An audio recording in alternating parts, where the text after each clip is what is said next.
in my system, I think about how do we really embrace the wholeness of who we are. And there's actually practices that we do. I just came from the park where I just taught a class, and that's part of what we're doing is imbuing ourselves with being able to be present in the moment as we build. And that what your athlete guest was talking about, that setting that intention and then envisioning it or visualizing it, is a really kind of an age-old technique that they're finding more and more. I work a lot with high-end athletes, and that's part of what happens. Or I worked recently with a lawyer who had a very big case in front of the Supreme Court of Canada, and it was the same kind of thing, is how do we envision what it was that she wanted, how she wanted to be, not so much trying to be attached to the outcome, but really how she wanted to be in the process. And she rocked it, by the way. But that's actually an old Feldenkrais technique. Feldenkrais was a movement specialist, and he had you work on one part of your body physically and then envision doing it on the other side. And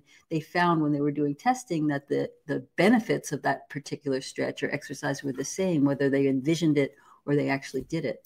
Interesting how our mind can really enter into the cells of our bodies.